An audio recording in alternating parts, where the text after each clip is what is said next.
Hi, everybody. Thank you for joining us for this evening on the International Day of Persons with Disabilities. I'm Neil Adolph, Director of the CLC Labor Participation Department at United Way of the Lower Mainland, and I'm excited to be hosting tonight's event, the 27th Annual Labor Appreciation Night, presented once again this year by Pacific Blue Cross. This year has changed a lot of things for many people, and for the first time ever, this celebration has transitioned into being fully virtual. Regardless of the circumstances, though, we have a fantastic night planned for you. United Way's work takes place on the traditional and unceded territories of many nations of the Coast Salish peoples. Tonight, we are in studio on the territory of the Musqueam, Squamish, and Tsleil-Waututh peoples. And we are honored to have Simplion, from the Musqueam and Squamish nations welcome us to this land. Thank you. Simplion. My name is Simplion. I am Musqueam, Squamish, Stalmuchit, Chinquanmantomi CM Tisiyochokwachit. Very grateful for our elders for everything that you've done in your life. I'm going to offer a traditional song for us, and then we'll continue with our Kayapstin.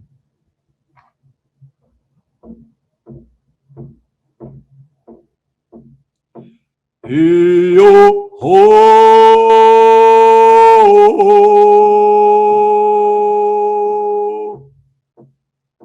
yo ho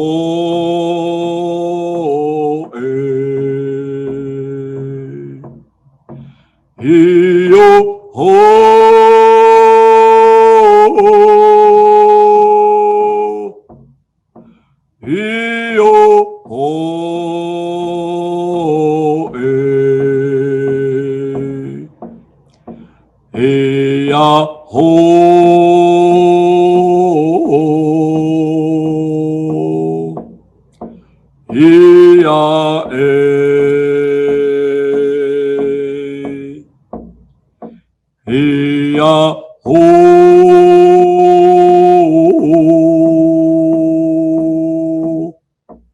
yo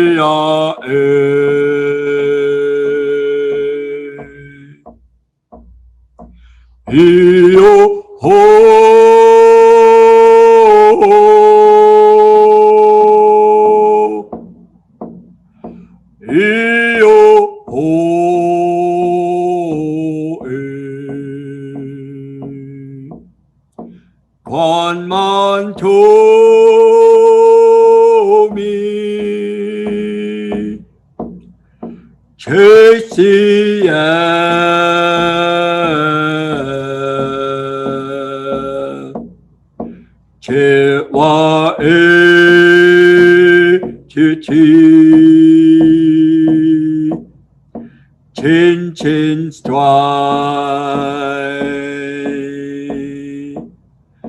in choke mo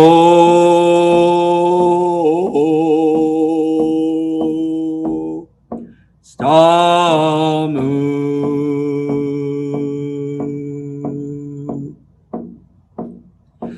yo ho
CM to sequatos to see what chit quamantomi CM to squallow into it CM kayachin wait CM to sequatos chit quamantomi CM musqueam squamish Quatlin Katie Kakite Chawashin Stalmoch chit CM First of all, thanking you on behalf of Coast Salish people, thanking our United Way volunteers for our labor appreciation night. We are grateful for everything you've done.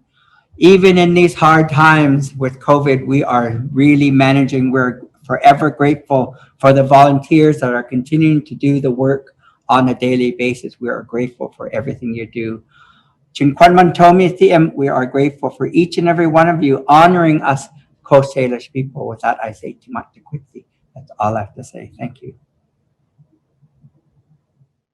Greetings, everyone. Premier John Horgan here, and congratulations to all of you being recognized tonight for your hard work, service, and leadership in your communities. In an extraordinary and challenging year, you've all stepped up to help your unions become stronger. From grocery employees keeping our stores safe and our shelves stocked, to construction workers continuing to make sure our highways and communities are safe.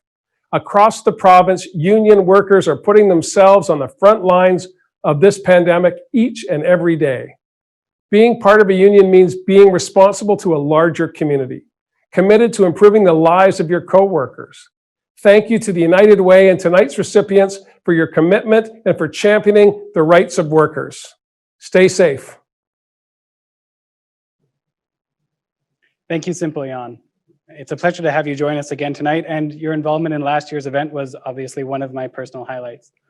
Also, thanks to Premier John Horgan for providing us with their greetings for tonight's event. There are a few other politicians joining us for today virtually, and you may see them in the chat room or during the breakout room. So some of the people to look out for would be people like Katrina Chen, the minister from Burnaby-Lougheed, also Minister for State and Childcare, Jennifer Whiteside from New Westminster, the Minister for Education, Raj Chauhan from Burnaby-Edmonds, Janet Rutledge from Burnaby North, Henry Yao from Richmond South, and of course, Mike Hurley, the City of Burnaby Mayor, Val Vanderbreck from City of Langley, and also Daryl Walker from the City of White Rock. Thank you all for joining us for this evening's celebration. For those on social media, follow the action by sharing tonight's event on Twitter using the hashtag Labor United, and look for us at UWLM, or post on Instagram or Facebook. Follow us at United Way Lower Mainland. Of course, I would like to recognize the incredible support of our sponsors in helping make tonight's event possible. Tonight's presenting sponsor is Pacific Blue Cross. As you know, Pacific Blue Cross supports the health and well-being of British Columbians through its work as the province's #1 health benefits provider. But it also makes a healthy difference through its support of United Way. Together with its employees, members of QP 1816, Pacific Blue Cross has long supported United Way's workplace campaign and initiatives such as Period Promise. We thank them for extending that support to include presenting tonight's event. Here, with a brief video address to welcome you all, is John Crawford, President and CEO of Pacific Blue Cross. Good evening. On behalf of Pacific Blue Cross, I want to start by thanking the healthcare workers and the frontline employees and all the organisations across the province that have been keeping us safe and healthy during the last 9 months of COVID-19. We're always delighted to be the presenting sponsor and United Way partner for this annual event. It demonstrates our commitment to the labour movement while at the same time acknowledging the contributions and achievement of the individual members within our communities. I'd be remiss if I didn't acknowledge how different this year's celebration is and how much I miss being with everyone in person, in a beautifully decorated room, eating a wonderful dinner and catching up with old friends and making new ones. Secondly, I would like to acknowledge the support of Beth Miller and QP 1816 for helping us quickly shift to a new normal with most of our employees working from home since the pandemic hit. Also, I would like to commend the United Way for how they pivoted their Period Promise campaign along with this newly minted virtual event. I'll close by extending our sincere congratulations to tonight's award winners for their stellar work on behalf of working people and their families. Thank you. Thanks, John, and to Pacific Blue Cross for again sponsoring this event. I'd also like to acknowledge tonight's event sponsors. We have 3. George & Bell Consulting, a pension, benefits, and investment consulting firm experienced in advising public and private sector boards and committees about pension and benefit plans, endowments, foundations, and other trusts. We've also got Stratcom. Stratcom is a progressive, strategic, and innovative unionized consulting firm that helps nonprofits, advocacy groups, unions, and political candidates become more effective in their work through engagement, research, fundraising, and digital campaigns. And of course, we have WE Consulting and Benefits, specializing in health and welfare benefit administration, trusted pension plan administration, third and ASO benefits, claim services, and bargaining benefits courses. All have stepped up to ensure that everyone who wanted to attend tonight's event was able to do so by ensuring that we could provide complimentary tickets to union members who are currently experiencing financial hardships. Thanks to their generosity, sisters, brothers, and friends from a variety of unions are all joining us tonight. Now, for nearly 30 years, we've gathered to celebrate and learn from leaders in the labor movement. And we can all agree that 2020 has been a year quite unlike any other that we've ever experienced. Working people have been hit hard by this pandemic, and our communities are suffering. But the three labor councils that United Way works with in the Lower Mainland and Fraser Valley, the Vancouver District Labor Council, New West District Labor Council, and the Fraser Valley Labor Council, all agreed that holding this event was an important tradition that helped build solidarity across the labor movement. And of course, we didn't want to miss out on the opportunity of recognizing remarkable leaders who are working hard to advance our community and the labor movement during a pandemic. But 2020 has been a year quite unlike any other. The number of times we've heard the term unprecedented over the past 9 months is itself somewhat unprecedented. And I know I don't have to tell any of you this, but this pandemic and the impact it's having on our community is serious stuff. Because of the need to self-isolate and to keep our social circles small, people are feeling less well connected to their communities than ever before. And hundreds of thousands of people in British Columbia are without work. More often than not, these are women, young people, or people of color who, prior to this pandemic, were managing, just barely managing, to get by. For many, that's no longer the case. For those who still have work, they might find themselves on the front lines every day, teaching our children, helping us access health services, building tomorrow's infrastructure, preparing food for tonight's table, or helping provide people with dignifying support. For those who don't have work, things can feel very different. We're experiencing a food, housing, opioid, and mental health crisis mixing in with a pandemic, and it's making more people more vulnerable than ever before. And those vulnerabilities are popping up in our community in ways that we at United Way have never before seen. And with the help of the labor movement, we're doing what we can to pivot, develop, and adapt so that we can help as much as possible. With the help of unions and union members, we've established more than 130 local Love Food Hubs since April. These food hubs have served more than 1.5 million meals and have provided nearly 300,000 food hampers to individuals and families. We've funded dozens of emergency mental health programs that are supporting women and youth, two groups that are experiencing some of the most dramatic impacts of this pandemic in their day-to-day lives. And we've connected hundreds of thousands of seniors and others who are most susceptible to this virus to volunteers and agencies that can help them access nutritious food, essential supports to make it possible for them to stay home, and programming that keeps them socially and physically engaged. What we're building is a mutual aid network of nonprofits and volunteers who are truly living the spirit of local love in our community. And that is why I want to introduce a very special guest to all of you. His name is Vishad. Vishad is a community builder for United Way in the Tri-Cities area. He joined the United Way team this spring when we saw a sudden and dramatic increase in need in our community. The work of our more than 20 community builders has been crucial in building up a sense of connectedness, belonging, and support during this crisis. In many ways, our community builders have kept our neighborhoods vibrant and safe while identifying and supporting people who are experiencing acute and unique challenges because of this pandemic. When I first heard Vishad share his frontline experience with us at United Way, I knew that I wanted you all to hear his voice. To say he is doing amazing work in making our communities healthy, inclusive, and caring would be an understatement. And so, my friends, my brothers, my sisters, please join me in welcoming Vishad. There's nothing more important to me than family. And in order for a family to thrive, I do believe their basic needs need to be met first. COVID-19 and the resulting job losses, food scarcity, and increased isolation have made it really difficult for families who were struggling before, but also newly vulnerable families. Good evening. My name is Vishad Deeplal, and I am the community builder with Burke Mountain and Como Lake with United Way Lower Mainland. COVID-19 has had a disheartening effect on our neighborhoods.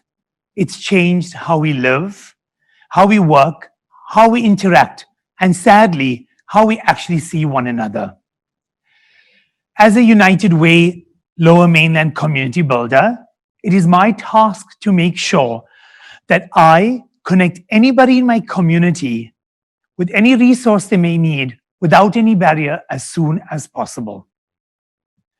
I work in two very different communities. The Burke Mountain community, a much newer part of the Tri-Cities, probably only 7 or 8 years old, with much more younger families. The Como Lake community, a much older part of Coquitlam, with many isolating seniors. Since the onset of COVID-19, I have seen families struggle in both my communities. I have seen children that are vulnerable, an increase in domestic abuse, more seniors isolating, and a heightened anxiety levels. Sadly, the biggest and saddest is food insecurity. My job over the last few months has been making sure I connect families as soon as possible into the local love food hubs. If it's groceries, hot meals, ready to prepare meals, I make sure I connect them straight away. If an emergency hamper is needed, we will have it delivered within 2 hours. Here in the Tri-Cities, which is my community, we, thankfully to United Way and their amazing partners and all the funders, they quickly worked to make sure they could pivot organizations that already existed into local love food hubs. We have families receiving all these meals and these hampers on a weekly basis. It prides me to know that myself, with my two fellow community builders in my area, we have 238 families connected currently receiving these meals on a weekly basis into just our local Tri-City food hubs. Thankfully, with the I Volunteer platform, which is the amazing volunteer platform with United Way, we have amazing community volunteer support. There's nothing more meaningful than community serving community. From packing meals to delivering food, our volunteers are there with us in our local love food hubs, making sure our families are fed. You may wonder why food insecurity is so important to me. Born and grown up in South Africa, I have seen what poverty can not only do to a family or few families. I have seen what poverty can do to a whole community. I've seen communities lose members because there's nothing that can be done, because the resources are so minimal. So it's bittersweet when I say it prides me that United Way has given me the right resources, I call it in my tool belt, to make sure that I can connect these families straight away without any barriers. To have an empty belly, I believe, is to have an empty mind. I do believe that there's no way a child can go to school ready to take in knowledge on an empty belly. I believe a senior cannot go to bed comfortably on an empty belly. You need to feed a belly to feed a mind and therefore feed a soul. So I'm very proud of what United Way has done with all their funders, collaborations, partners, and amazing volunteers to turn this around so quickly, because on the ground level, I see the difference it makes. Out of the thousands of families that have been helped by United Way, tonight, I'd like to tell you about one very special family that's very dear to me. For their privacy, I will not mention the name. They reached out to me because as a community builder, I had my postcards in the Tri-City community. The mom reached out to me looking for help with food. They had recently immigrated February 2020 to BC and straight to Coquitlam. The dad, a plumber, who had come with a secure job with a well-known Lower Mainland plumbing company. The mom, a biology lecturer, and had 3 young boys, the eldest in middle school and the 2 younger in elementary school. The mom had decided that once she had settled her boys in school, she would have her biology degree converted to Canadian standard and would seek work. Sadly, when the pandemic hit in March, the dad, he was one of the first with some of his work colleagues to be laid off because he was on the latter to start. Their savings was enough to keep a roof over their head. The mom reached out to me because of my United Way Lower Mainland community builder cards and asked us to help. We made sure we had an emergency hamper delivered, and we had them connected into the Local Love Food Hub by the weekend. They received hampers of groceries and food every Friday. The reason why they're so meaningful to me is by the time we had reached about 4 months into the pandemic, I actually received a very special note from the mom that I'd like to read to you this evening. Dear Vishad, and whoever else you need to thank at United Way, at a time with no family or friends around, you have been our hope. You have been a pillar of strength, and with your United Way wings, helped my family so much. The food that you deliver on a weekly basis is not just a bag of food. It is a bag of hope that someday everything will be okay. Thank you for what you've done for my family, and I wish to repay you as soon as I can, in whichever way possible. The happiness you bring to the eyes of my 3 boys feeds a mother's soul. Thank you. This is just one of the many cards or emails or chats of affection that all the community builders, I'm sure, have received from these amazing families. It prides me to tell you that when we reached 5 months into the pandemic, I received a call from the mom and she said to me, Vishal, just so you know, I got a job at a shoe store. My husband also, now that plumbers can go into people's homes, has a new job as well. But I would like to come out to the hub and help you. I'd like to be a volunteer. You know, when I asked her, why would you like to do this? She said to me, because I know how important that bag of food was, or the boxes of food were when you brought it to my home. I know what it meant to my family. So now I would like to help you get those out. And it prides me to tell you that to date, every Friday and Saturday, I see both of them packing for other families and also helping to deliver them to families in their area. You know, My mom always told me, to feed your family, Vishad, is your duty. So I make sure I do it. To feed another family is a blessing. And it prides me because what I see on the ground level to what United Way is doing with all their volunteers, sponsors, is nothing short of a miracle. I get to see the joy of these families. I get to see the difference it makes. And from my community, I want to say to each and every person that's contributed in any way to the local Love Food Hubs, to making it happen, to making it possible, to making it continue. Thank you for showing your local love. Because I am fortunate enough as a community builder to see what local love can do on the ground.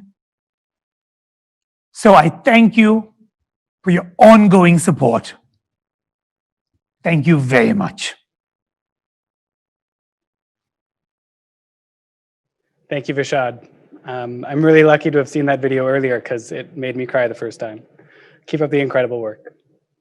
We're going to quickly transition to the next part of our evening, which is when we'll get to connect with our award recipients and get a chance to hear from them.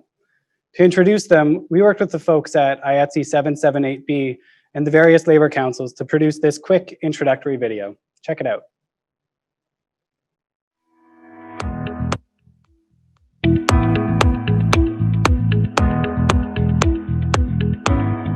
The Vancouver and District Labour Council's Sid Thompson Community Service Award is presented each year to someone who's done outstanding work in supporting labour and community.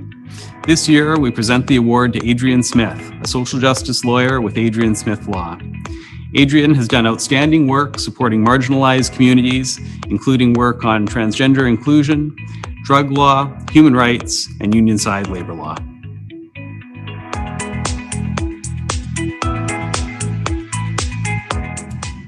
The New Westminster and District Labour Council Labour Community Service Award is presented to an extraordinary leader with both deep ties to the labour movement and a dedication to making life better for everyone in our society. This year, it is our honour and privilege to recognise Walter Gerlach, an activist whose staunch labour values, inclusive, supportive leadership style, political activism, and deep connection to family and community truly epitomise his union's motto, justice on the job and service to the community.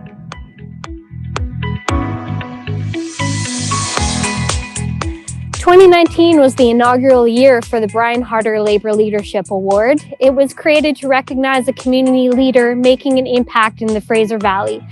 This year's recipient is Bruce Temple from UFCW. As a founding executive member for the Labour Council, Bruce has been integral in its continued and ongoing success. Often known for his impassioned speeches against injustice, Bruce always raises his voice on behalf of working people in the Valley. Bruce has done so much to get this Labour Council to where it is now, where it will be tomorrow, and where it's going in the future. Thank you, Bruce.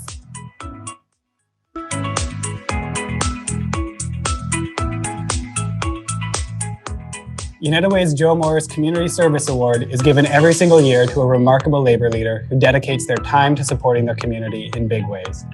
This year, we're recognizing two incredible champions, Suzanne Skidmore and Nikki Hill. Both have devoted countless hours to supporting vulnerable people in our community by making our world more equitable, more accessible, and more caring. Combined, they're an incredible force for change, the full impact of which is visible in their leadership on United Way's Period Promise campaign.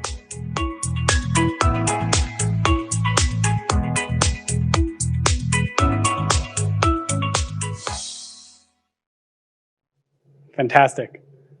Here we are, of course, with tonight's award recipients, of course, joining us virtually this evening. We've got Suzanne Skidmore and Nikki Hill, joint recipients of United Way's Joe Morris Labour Community Service Award. Walter Gerlach, recipient of New Westminster and District Labour Council's Labour Community Service Award. Adrian Smith, the recipient of the VDLC's Sid Thompson Labour Community Service Award. And DJ Pohl, the president of the Fraser Valley Labour Council, joining us in this evening for Bruce Temple, who's unfortunately not able to join us. Bruce, of course, is the recipient of this year's Brian Harder Labour Leadership Award. Welcome to all of you, and thank you for joining us. Can you hear me? Yeah, I can hear you. We can hear you. That's great. Hey, Susie. Hi. Before we get started on the panel discussion, a couple quick heads up on for those of you who are attending virtually, how the rest of this evening is going to go. So, as always, of course, it wouldn't be a labor appreciation night without this, but we've got some prizes to give away tonight. So if you submit your questions to the panelists in the chat function, you will be entered to win one of 5 Pacific Blue Cross wellness kits. Each kit includes items like a mask, some hand sanitizer, and an exercise band to help you keep healthy and a little bit more active at home. Of course, we'll let the draw winners know next week that they've won one of those prizes. Also, at about halfway through the panel, we're going to place everybody into a breakout room, and you'll get instructions on how this will work later on. But this is really your chance to connect with one of the award recipients and get an opportunity to mingle with everyone else who's joining us, because that's a huge part of the Labor Appreciation Night. Each room has a theme for conversation. The theme has been selected by the award recipient, and you'll get a chance to talk about something intriguing, talk about something interesting, and then we'll come back together for some final thoughts and questions from the panelists. So, okay, are we ready? Are we ready? How's everybody doing out there? Good. Good. I'm gonna jump right into things. Of course, we can't host an event in 2020 without talking about what essentially is the elephant in the room, COVID-19. We've been talking about it quite a bit tonight already. So obviously there's a lot of hurt in our communities these days, including a lot of hurt felt by unions and union members. So Susie, I'm gonna start with you. What are you noticing happening in the labor movement right now in terms of its sense of connection to community because of COVID-19 and its sense of care and responsibility to its membership? Yeah, thanks, Neil. The labor movement, as you well know, always bands together when, community needs support and all of this.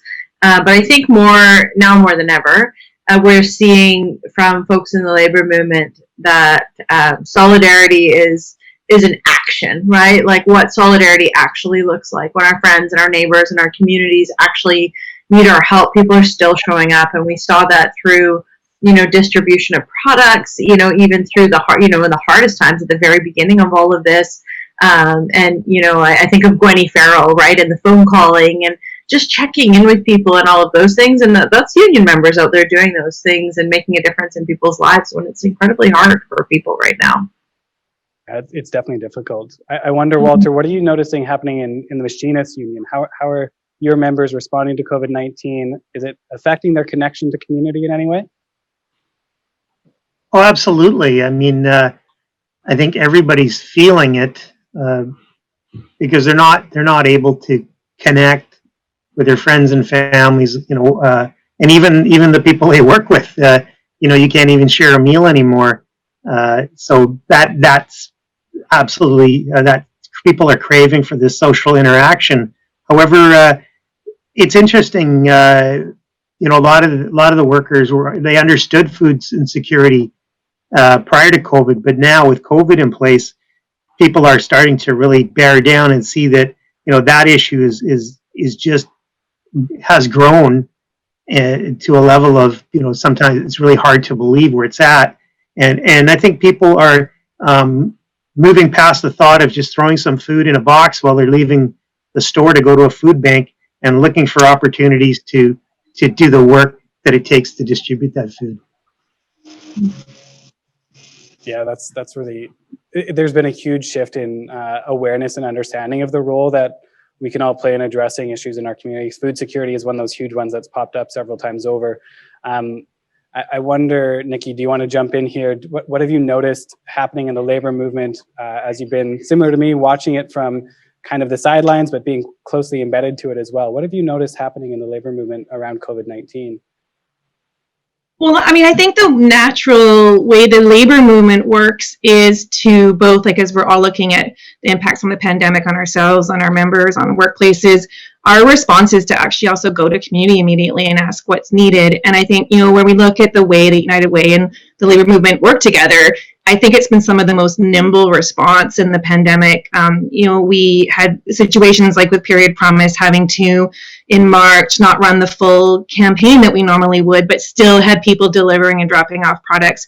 We look at projects where, like Protein for People, dropping off salmon and peanut butter, and that's the natural way that we structure. We don't just think about ourselves, we're thinking about that greater good at all times, I would say. So it's pretty impressive to watch and see the new ways that people keep extending themselves out and finding ways to help community.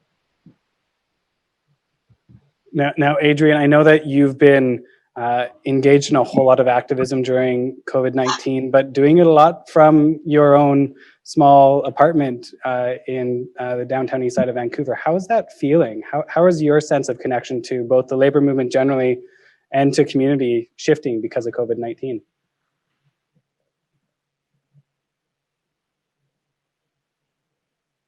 Oh, Adrian, I'm not sure if we'll try and connect with Adrian. There might be a little bit of tech difficulties on our back end. But DJ, I'm going to switch over to you then. How are things going for you folks out of the Fraser Valley? What's different out there? What would you say is a big difference in how unions are responding to the challenge in the Fraser Valley compared to what you might be witnessing in the Lower Mainland? What's happening? Yeah, well, out here in the Fraser Valley, we always have our own unique challenges. I want to acknowledge the traditional unceded territory of Stolo people, calling in from in Chilliwack here. Fraser Valley, is certainly unique in many aspects, but some of the, union labor recognitions towards COVID-19 and reactions are the same as everywhere. But the thing that I think unions and labor and working people in general are doing really well in the Fraser Valley is identifying the gaps that exist and the needs that need to be met of our specific people in the community in terms of vulnerable populations, people disproportionately affected by COVID-19, in addition to a number of other stresses. It's making us look at work in a different way, and essential work, and re-examine what that looks like. What is essential work, and what is essential pay for essential work? That's something that we talk a lot about out in the Valley, of recognizing essential work with essential pay, and how that's done equally across whether they're grocery store workers in the liquor distribution branch. Certainly a lot of that conversation in the Fraser Valley as well. That was an exceptional answer, as always. So I wonder then, do we have Adrian again? Sorry, we do. Okay, great. So Adrian, you're with us. Maybe not.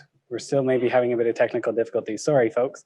Adrian will join us in due time, I'm sure. So I wonder, jumping off the idea that you tossed out there about unions really being at the front lines and recognizing these challenges, DJ, how do you think that informs the work that unions can potentially be doing right now to both support their membership, who are at the front lines of supporting community right now, at the front lines in keeping our communities functioning and running?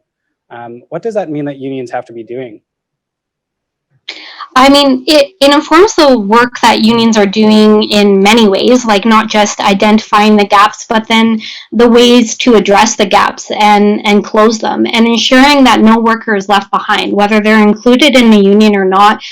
Getting recognized and paid for the essential work that you're doing, and staying safe on the job in terms of workers' rights, health and safety is incredibly heightened, and we're dealing with something we've never dealt with before. A pandemic that's affecting people in ways we can never actually predict, and we need to be there to support each other and lift that up and really make sure that we build on this, so at the other side of this we are stronger than we were when this pandemic hit.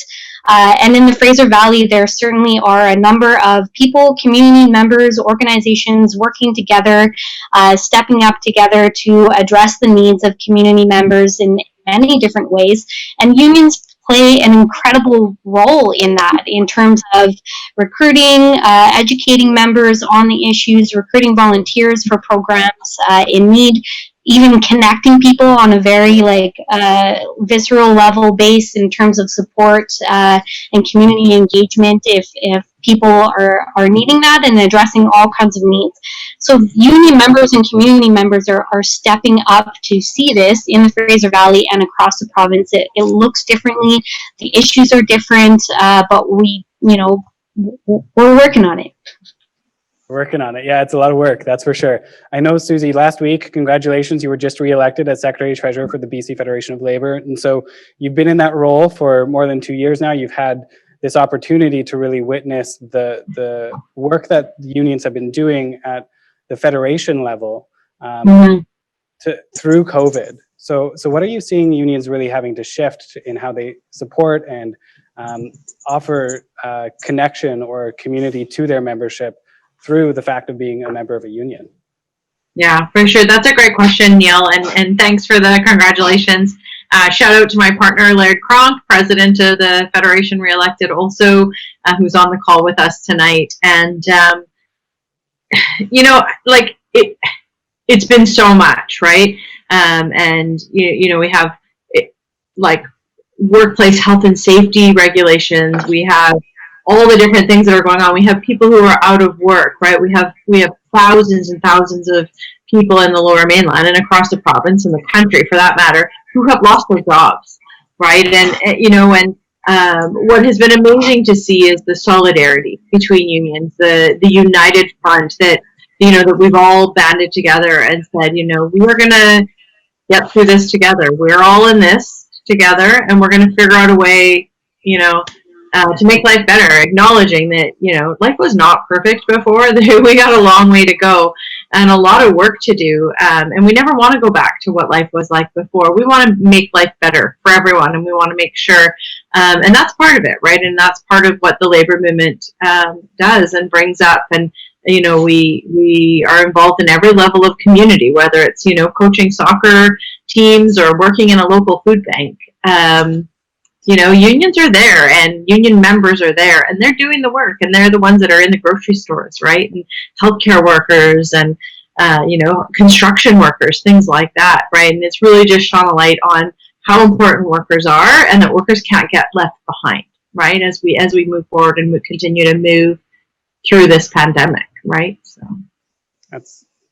yeah, absolutely. I'm thinking of the ways that our union workers, our union members are really also the volunteers. As you mentioned, they're showing up at food banks, but they're also coaching those soccer teams for their children. They're coming together at union meetings and union halls, and they're getting connected at labor council meetings, which is a huge part of how we operate. Adrian, you're with us. We hear you, Adrian. Hi. Thank you for your patience while I butt in. My sound is now functioning. If it's all right, Neil, you asked me some questions, and I think that this pandemic has made it really clear that solidarity is a culture, and we've been given an opportunity to really live our values. And what struck me in what I was expecting to be kind of a dead spot, I really miss hugs and I miss seeing all your faces. But what has actually happened is that unions have taken this opportunity to really connect and to support their members as they work through navigating benefits, for example. And I thought that I was tired of Zoom. It's not true. It's that I'm tired of work Zoom.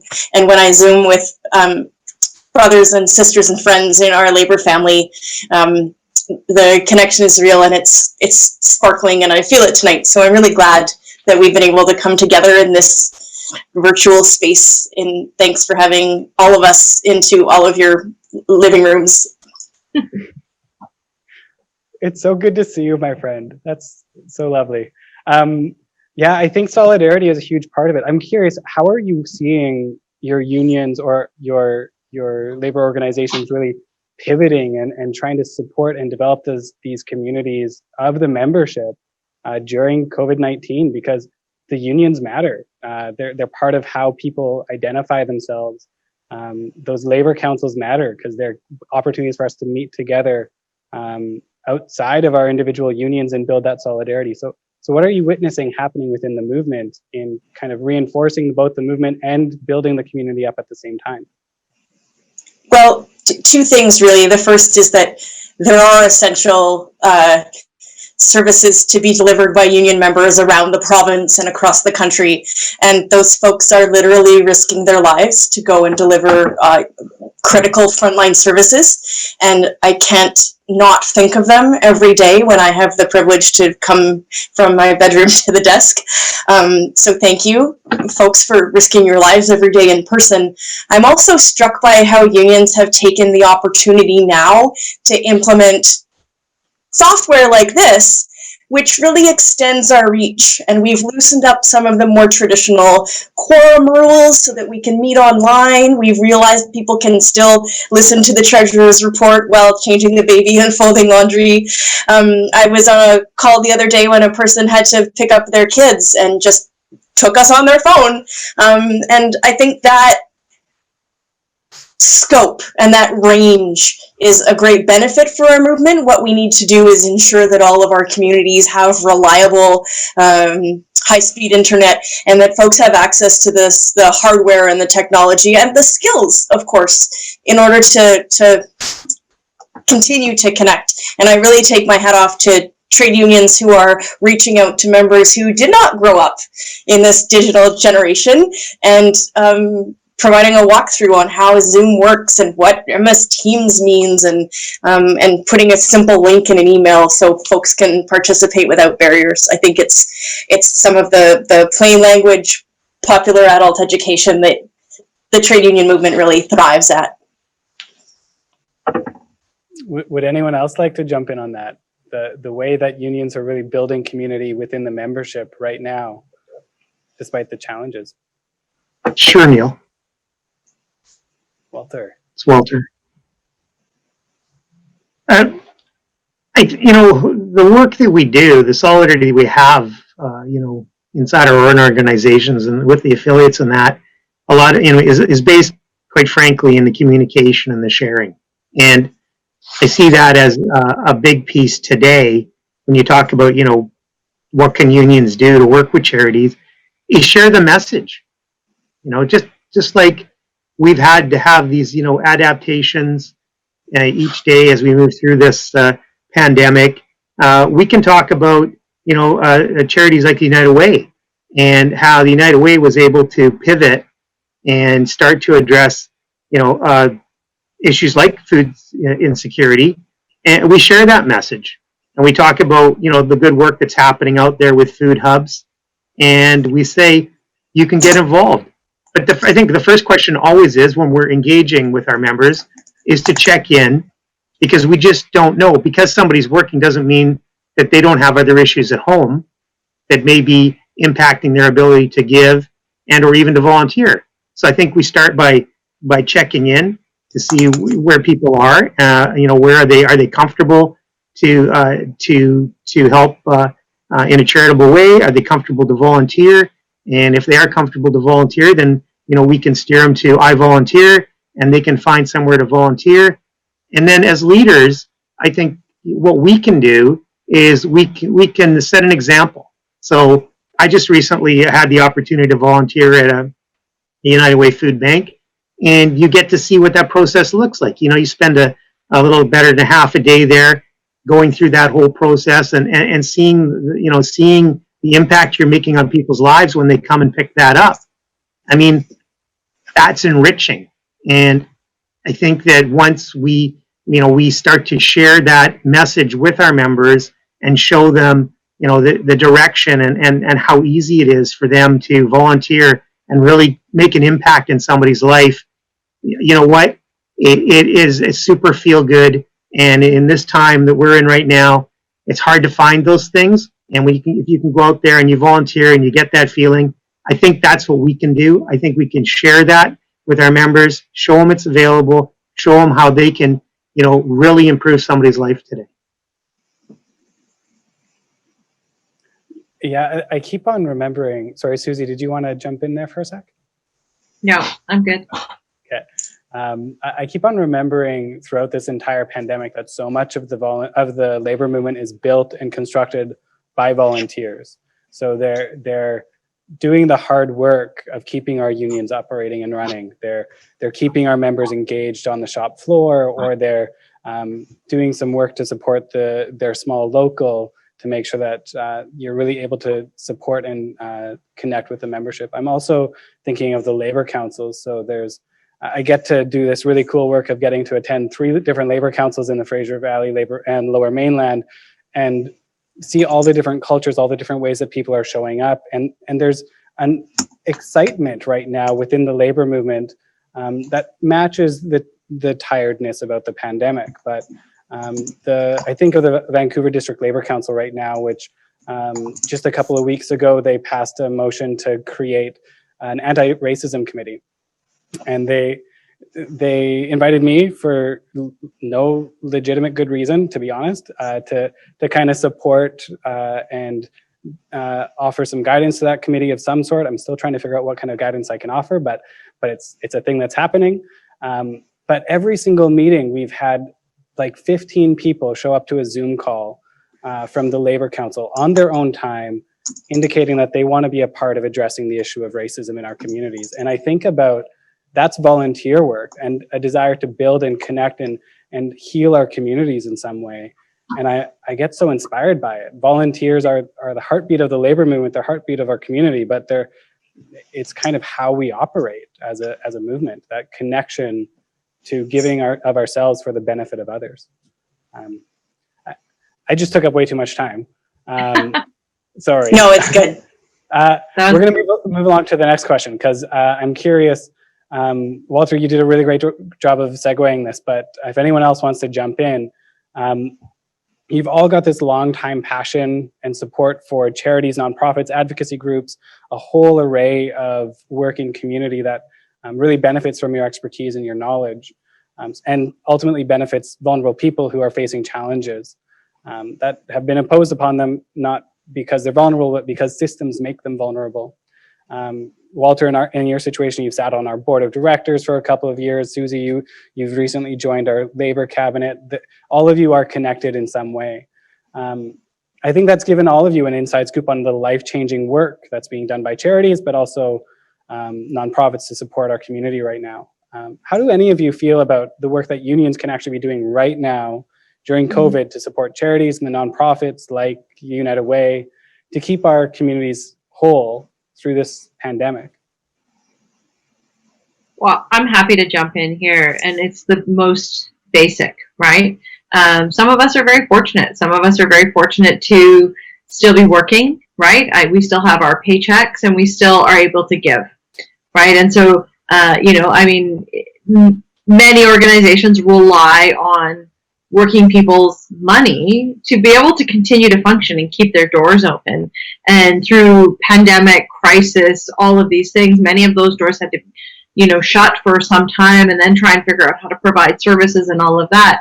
I'm blessed. I work and live in a place that I feel safe and I feel comfortable, and I'm able to work from home and continue to collect my wage and give back to my community in that way. And, honestly, as someone who sits as the treasurer for a couple of organizations, money is crucial. And, if we have it, we should be trying to help the organizations in our communities who need it the most, to help the people who need it the most. That's, that's the most obvious way of, Yeah.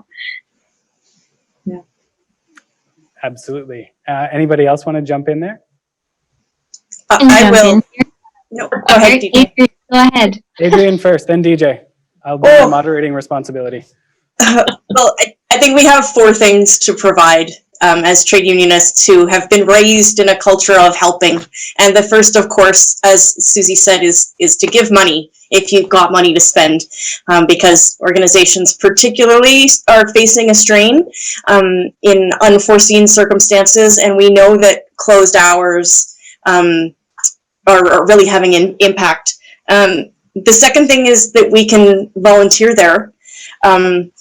And the third thing is we can organize all of those not-for-profits, bring them into the labor family so that people who are delivering frontline work in hard times can also benefit from all the advantages that come from being a union member. So next time you're dropping off a load of winter coats and toiletries from your convention, if you still have a hoard of those somewhere, be sure to talk to the person who takes your donation about signing a union card.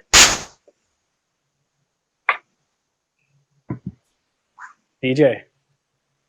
All right, well, that was a great answer. That's always fun to follow. But I was going to go along this similar type of train around organizing work sites for sure, but organizing amongst ourselves as community members and community activists in terms of identifying the needs of specific community members, whether it be seniors or people in long-term care homes.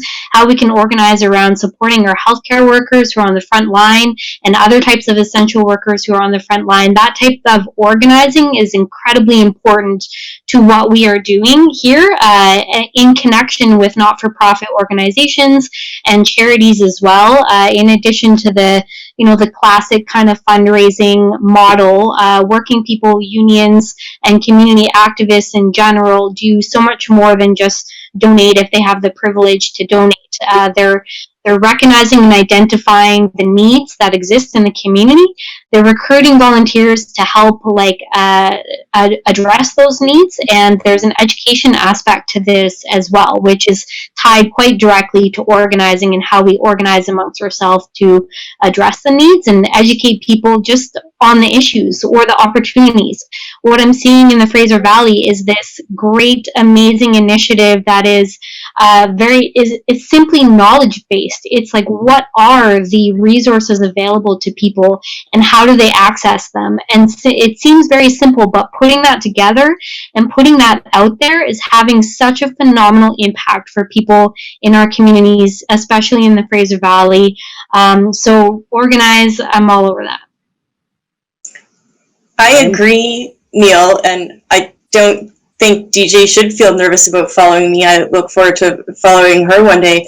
I think this pandemic is picket line hardship at a global scale, and we're really good at supporting each other through that, and it seems only natural that we should spread our culture of solidarity to the broader neighborhood and lift people up.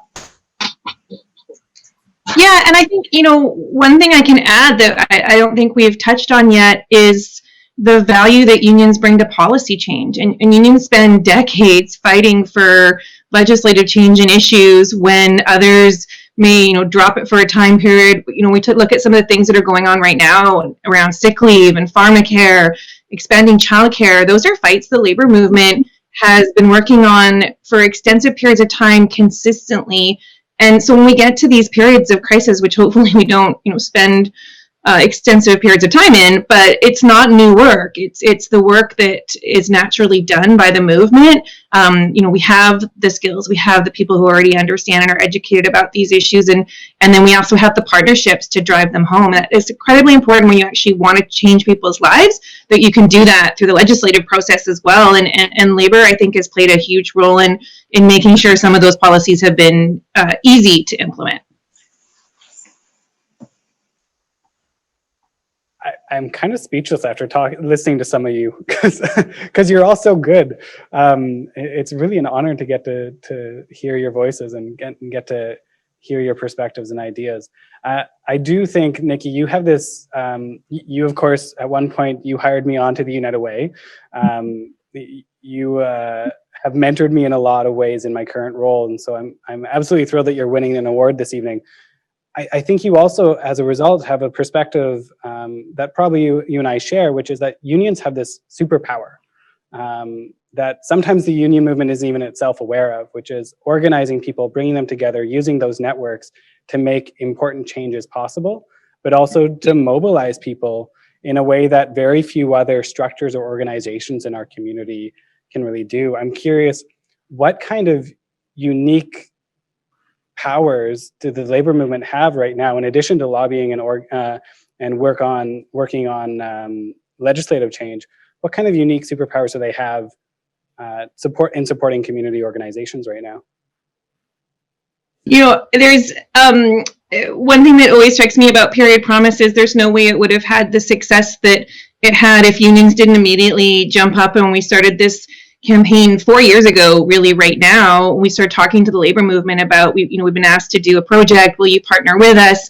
And everyone said yes immediately without, sort of like us, United Way, not exactly knowing what we were getting into, but everyone jumped and everyone found ways to evolve it and to make it the success that it has become. Of course, a lot more work to do, but I think that's the base, is that we are really great at taking problems in the labor movement and finding fresh ways to solve them. And I think, I think about David Black, for example, at Move Up, and when we started doing Period Promise, and we talked about having access to menstrual products, and he immediately went to their building manager and said, we should have free menstrual products in our washrooms. And that was, for him, because that was just a natural position. And I think those are the things we do naturally as organizers, as people who thread those, sorry, the cats are getting angry over here for some reason, that thread all those lines together, because we've had to really, not just struggle, but I think to have to look for the really unique and specific ways to solve problems that are not easy over the long term.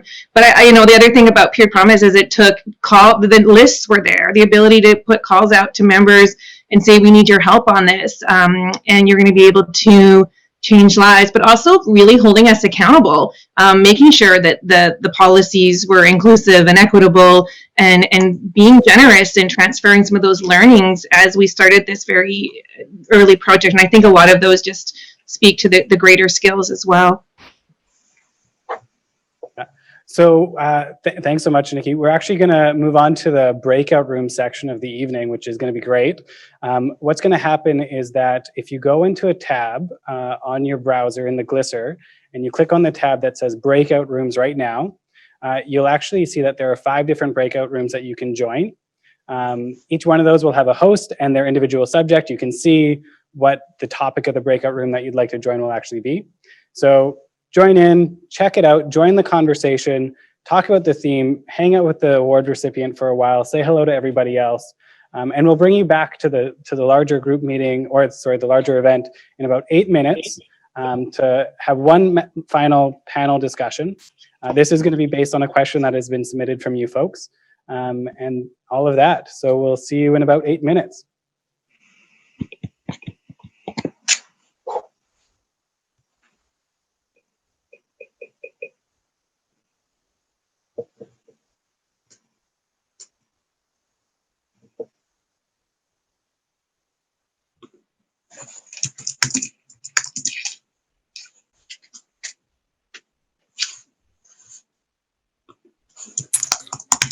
Hi, Adrian. Nice to see you. Congratulations. Hi, Janet. Oh, hi, Suzanne. Nice to see you. We got dumped out of our other suddenly. Congratulations. I was having trouble. I don't know if you can see me or hear me, but congratulations. Oh, thanks, Yeah. David. Nice to see you. I know people were having problems with their cameras and their mics. So, yeah, technology, right? The whole feed.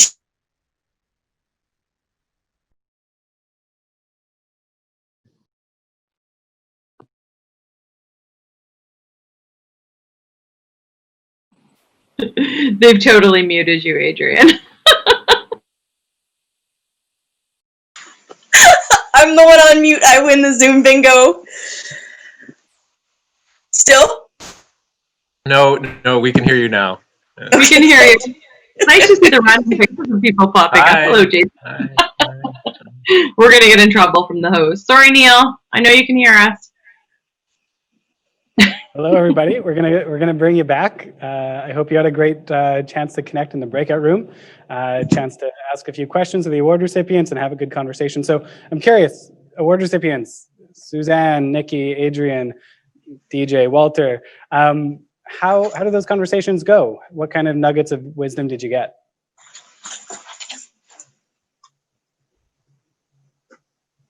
Anyone want to go first? We're all being shy, apparently. Apparently, that's very rare. Yeah. Well, okay, Neil. You go, Walter. Okay, so we had a really good question in our group that really revolved around now that we are in the pandemic and we've got new lessons learned in how we do so many things differently.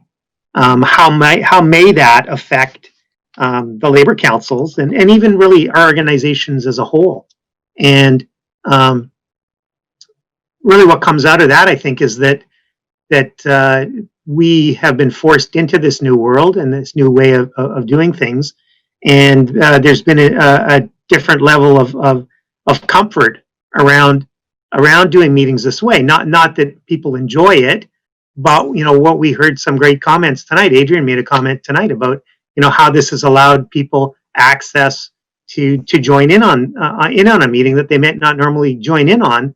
So we see that as, on a moving forward basis, an opportunity to actually give opportunity to activists that may not have had opportunity to carve a whole night out to attend a meeting, but to be able to attend virtually.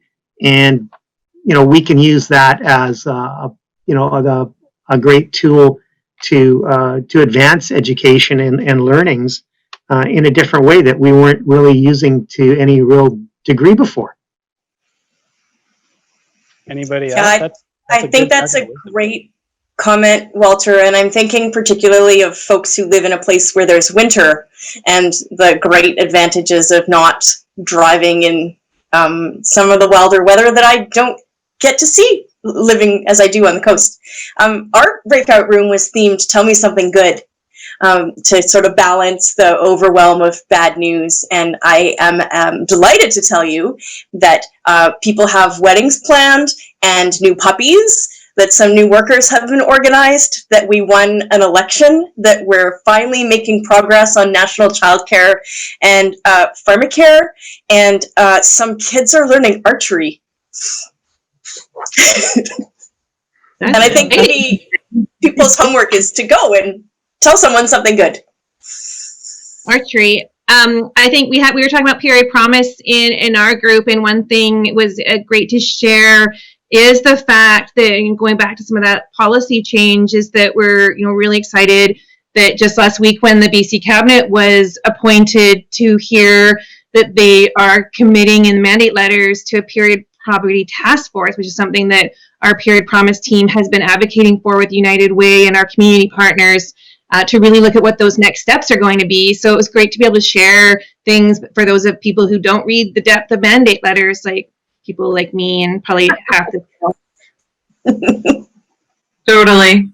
Yeah. And for me, we were having a great chat about women in leadership with awesome people. And I was lucky enough, actually, to be with some elected folks out in Maple Ridge, and got some great thoughts from both of them. And we had Jeannie Kilby's granddaughter on the call, which was awesome. So, lots of conversation around, making sure that, if you get into a position of leadership as as anyone, quite frankly, that you should lift other people up, that you bring people with you and provide opportunities and space and encouragement for other people to run. But, particularly women, because it is women and non-binary folks that it is not, we have self-doubt, and we need a little extra push and a little extra encouragement to put our name forward when we run for office. And just that, whole conversation around the labor movement provides incredible resources and access to education and opportunity and all of those things, and make sure you use them, right? Make sure you take those public speaking courses, even though it terrifies you. Make sure you practice in front of a camera, all of those things. That the labor movement helps develop and strengthen women leaders, and we saw lots of those folks get elected in the provincial election, right? And in the municipal elections before that, and the municipal elections coming up. So yeah, lots of great conversation. Wow. DJ, yours was about food security. How did that go? Yeah, I found what Adrian had to say very interesting, and it tell me something good room. They were able to solve problems to many issues and have those conversations, which is very interesting because then when you talk about something heavy like food security, and we're very focused on that. I mean, we were able to have a really great discussion as well and hear from programs specifically that are addressing the issues such as Union Protein Project, and we had Shamark from Victoria City Council talk a little bit about a local initiative in Victoria to address this issue and how activists and union members can get involved, why food banks even came to exist in the first place, why they still exist, and how to address the actual underlying need and issues as to why they're important and what that looks like.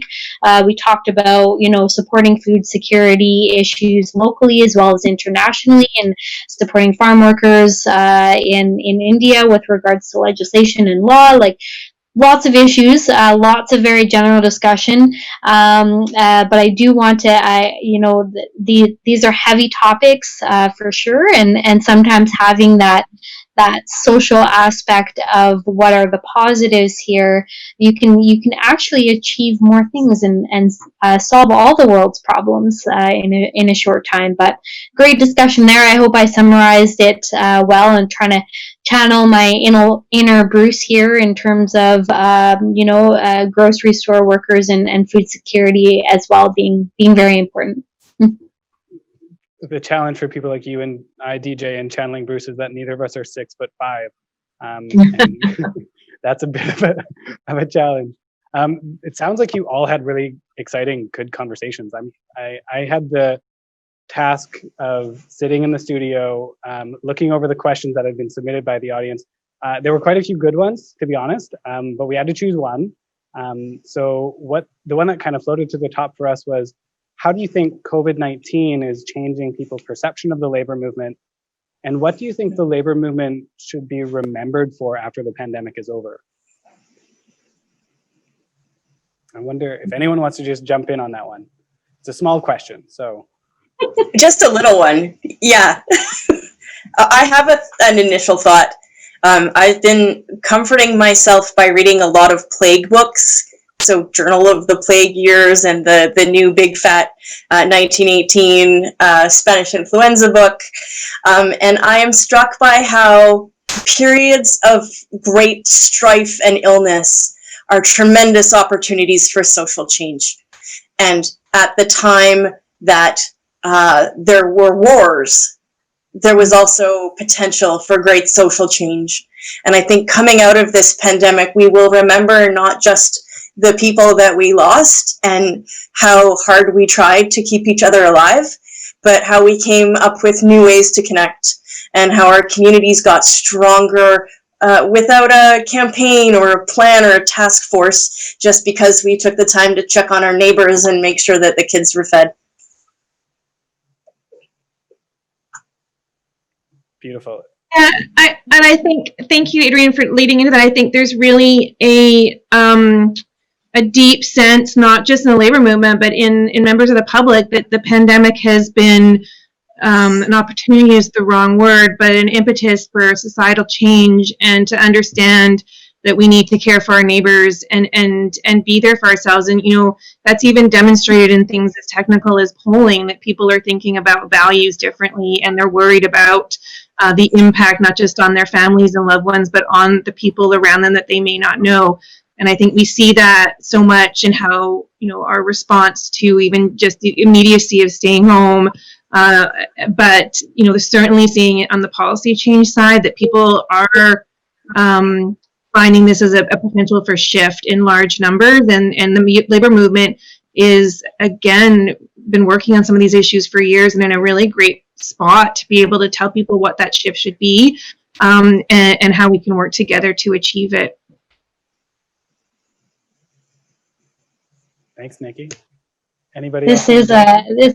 is a great question and great conversation, and I think building on Nikki's comments around values and mobilizing around values, unions are kind of bringing that to the forefront in terms of where the gaps exist and what needs to be improved in order to be sustainable systems that actually support absolutely everyone, and no one is being left behind. No one is being disproportionately affected by some of the things that we're facing in general, such as climate change, and then having the opportunity to actually address the needs of every individual, to ensure that we're that we're strong and potentially able to deal with another pandemic, whether that be pharmacare, child care, pay equity, a basic income, workers' health and safety rights, food security, all these things, and these systems that need to be in place, overhauled, created to actually address this. Even dental work is something that we're seeing a focus on during COVID-19, and it's just putting a magnifying glass on some of the stressors that already exist. And unions and labor movement in general have this great, and it is an opportunity to actually make this change that is in the best interests of everyone, to ensure that no one gets left behind, but it also will make it able to be, have a sustainable, successful future, and address things like climate change as well. We're doing this all together, and the labor movement is really highlighting some of those things and pushing for those change, and I hope that we continue to do so, and also just showing how we support each other through something like this. Doing that by actions is a huge part of this too. Thank you for the question. Yeah, Thanks it's such a huge question, and I think everyone who's already spoken has really highlighted so much of what needs to be said. But as the broader labor movement, these are things we've been saying for so long. These are like fights we've been trying to have, and it's we're at this moment in time, we're at a cusp of, where folks who don't normally they have the same values as we do. When we do, polling and research and data collection and all of those things, people have these values, but it's almost impossible to unsee what we've seen now, right? Essential workers, this whole idea of essential workers, right? We have people who have been on the front lines from day one, every single day.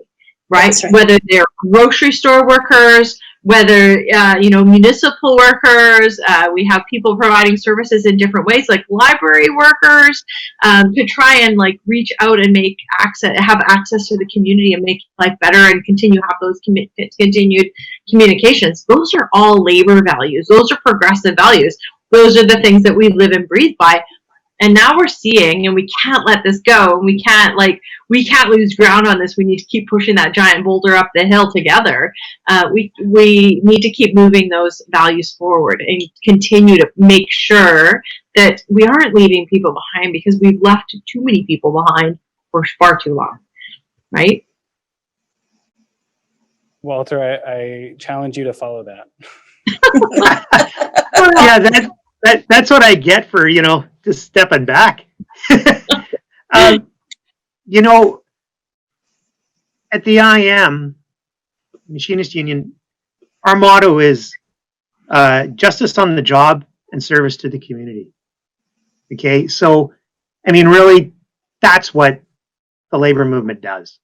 And if we can be remembered for that, that we were there doing that during this pandemic, that's really, I think, what we're striving for. We've the pandemic has really, has shone the light into and really exacerbated the problems that we have in so many workplaces. And we've already heard it tonight about, opportunities for us to organize in those sectors and help those folks. And so people, everybody should only have to need to go to one job to make a living, right? Come on. So, there's an opportunity for us to go out there and give justice to those folks and start to recognize people for the work that they do.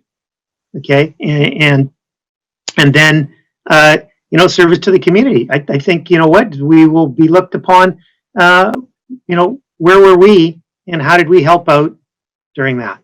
So that's what I think. They're good thoughts. Thanks, everybody.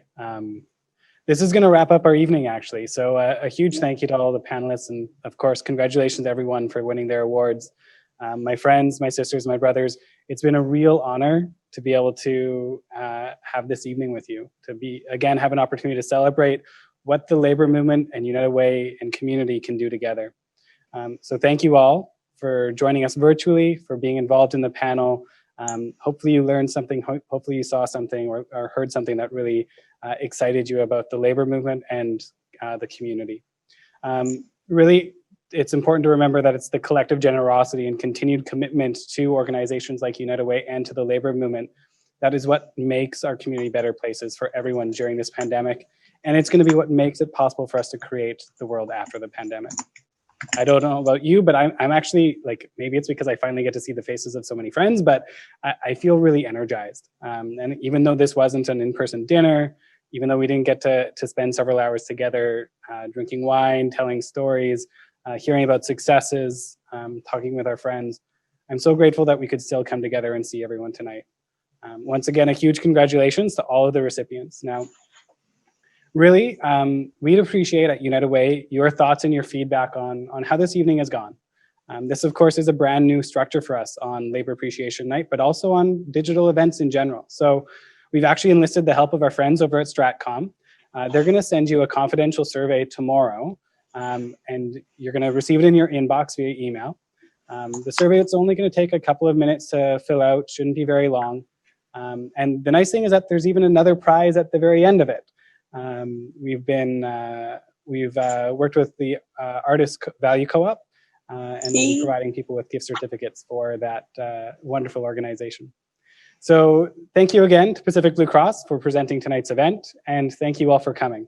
Have a wonderful evening and enjoy the upcoming holiday season. And as always, in the wise words of Dr. Bonnie Henry, be calm, be kind, and be safe. Thank you.